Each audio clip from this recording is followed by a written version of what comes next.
Si je peux donner mon avis à propos de ça, c'est de savoir pourquoi c'est le nom de Kamto qui vient à chaque fois dans l'opinion publique. C'est parce que lui, il est aujourd'hui comme le seul opposant qui a le bon projet pour l'avenir du Cameroun. Moi, je pense que ce n'est que ça que les Camerounais sont en train d'attendre aujourd'hui.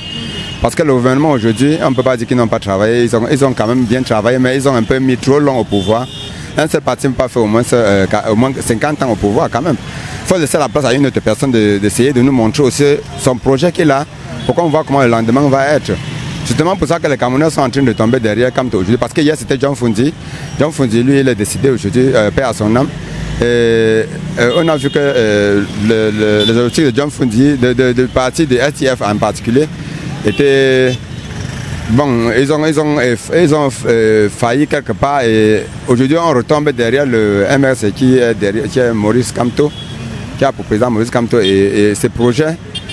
Son projet de construction du Cameroun est un peu fiable et c'est ça qui donne le pouvoir aux Camerounais de tomber derrière lui. Les autres partis politiques, je ne dis pas que non, ils ont de bons projets, mais pour pouvoir avoir un bon projet et ne pas être un bon politicien, bon, les gens ne vous suivront pas.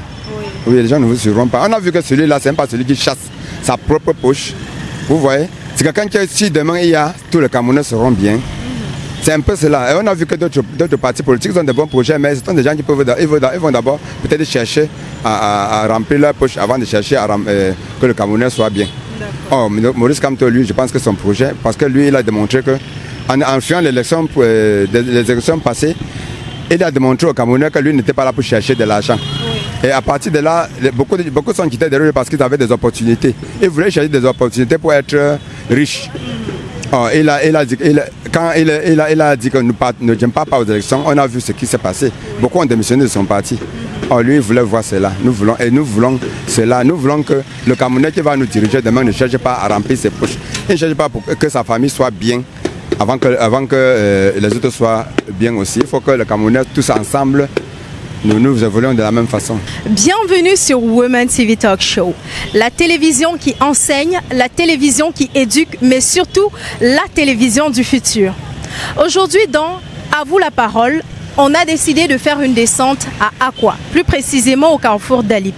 La question qui nous intéresse est celle de savoir pourquoi, depuis la dernière élection présidentielle au Cameroun, le nom de M. Maurice Kamto revient toujours.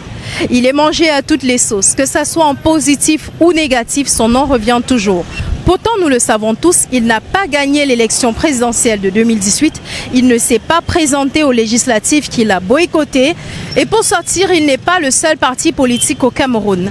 Alors on va essayer de faire un tour dans les rues d'Akwa pour comprendre ensemble pourquoi est-ce que ça se fait ainsi, pourquoi est-ce qu'il est autant prononcé, pourquoi est-ce qu'il attire autant d'attention. Bienvenue dans À vous la parole. Je pense que Maurice Kamto c'est une figure emblématique, puisque je n'ai jamais vu un opposant qui, après avoir fait près de 9 mois de prison, a tellement résisté.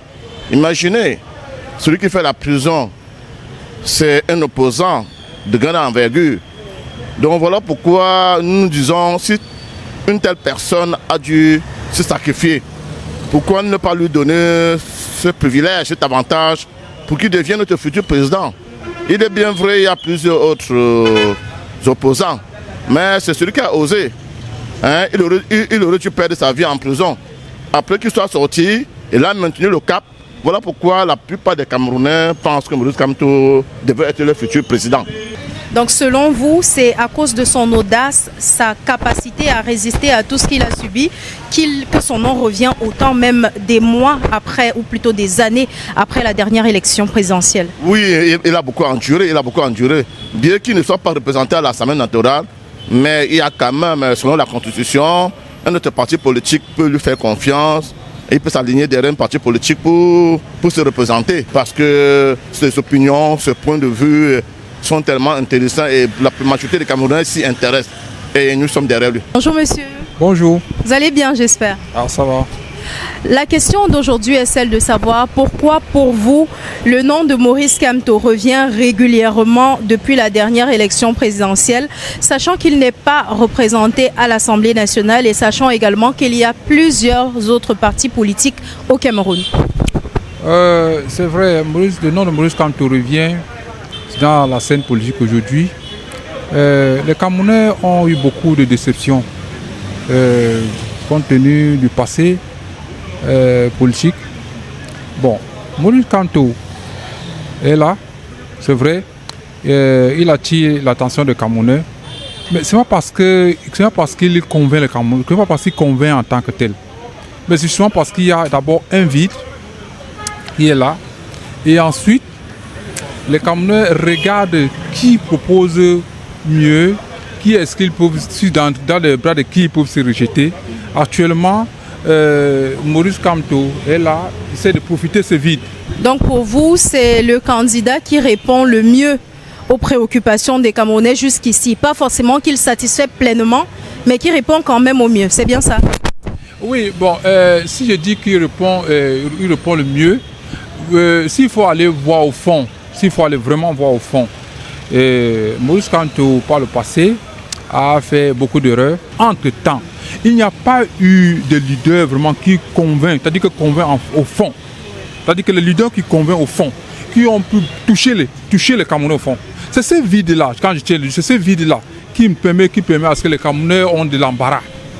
Et cet embarras, quand on regarde en face, on ne voit pas les leaders vraiment qui convainc les Camerounais, qui touchent les Camerounais, comme on voit dans d'autres pays, qui émergent, même la jeunesse, qui émerge.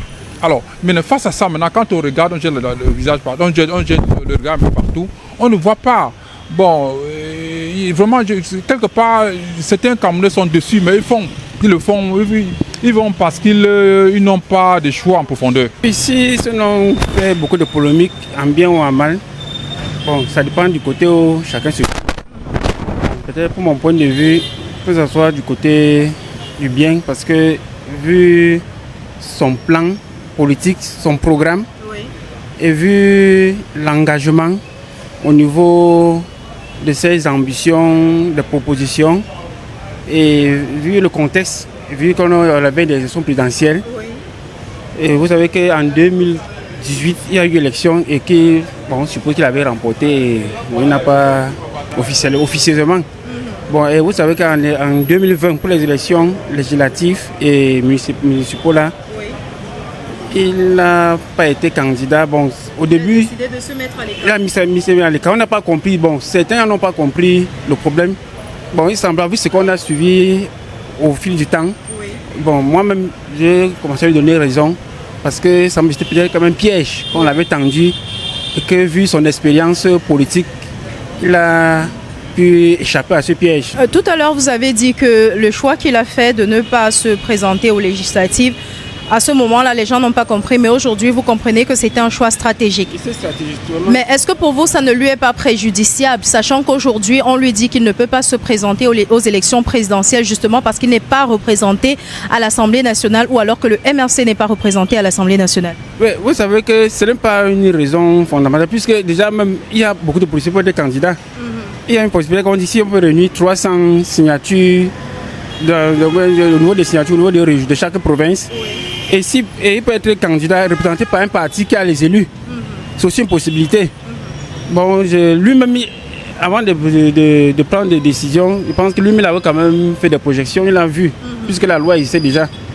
Donc, je pense que lui-même, quand aujourd'hui sur le terrain, il fait la mobilisation, c'est parce qu'il sait qu'il peut être candidat. Et c'est un homme de droit, il sait qu'il peut être candidat. Donc, nous, on est confiants. Bon, si c'est notre choix, et on attend seulement voir ce que ça va donner. Je pense que c'est Maurice Kamto qui choisit faire l'opposition. C'est pas quelqu'un qui est en train de l'envoyer faire l'opposition. Oui. Et tout ça, c'est vu les activités que lui aussi traverse au pays. On le vit ensemble. Oui. Bon, si chaque année il va être opposant, il y a de quoi on doit parler de lui, non? Si chaque élection, il se prononce comme candidat, il y a de quoi parler de lui. Parce que c'est le plus ancien, en fait, des opposants qui puissent être encore là depuis l'élection 2000, comme vous l'avez signalé. Donc ça, c'est mon avis. Selon moi, Maurice Kamto, c'est un influenceur. Et le choix des jeunes Camerounais, c'est sur lui. C'est pour cela qu'il revient à chaque fois. Pour moi, c'est ça. Il a quelque chose qui peut aider le Cameroun. Au sortir de ce balayage des rues d'Akwa, il en ressort que pour les Camerounais, Maurice Kamto est le leader politique qui a le programme le plus pertinent et donc qui convainc la plupart des Camerounais. Évidemment, pour eux également, si les jeunes se mettent à la politique, si les jeunes décident de s'investir véritablement pour leur avenir, alors peut-être que les Camerounais suivront quelqu'un d'autre. Mais en attendant, celui qui est suivi, celui qui est le plus pertinent et celui justement qui justifie qu'on le suive autant, c'est Maurice Kamto. Nous, on se dit au revoir. On vous laisse nous donner vos avis en commentaire. En attendant, je vous le rappelle à chaque fois, si vous êtes en visite à Douala, n'hésitez pas à faire un tour du côté des résidences Boss Life qui vous offre un cadre spacieux, luxueux, à des prix relativement bas. Ciao, ciao! Découvrez le summum du confort et de la durabilité avec les appartements meublés Boss Life. Nos logements sont équipés de tout ce dont vous avez besoin pour un séjour inoubliable, y compris une connexion Wi-Fi rapide et fiable. Nos appartements sont alimentés par des plaques soleil. Pour une empreinte écologique, nous proposons également un service de location de voitures sur place. Réservez dès maintenant votre séjour chez Boss Life et profitez du confort que nous offrons dans nos appartements meublés de luxe. Nous sommes situés à Douala Terminus, derrière Barcelone Hotel. Contact 682 82 48 33. Boss Life et Partner. Live like et boss.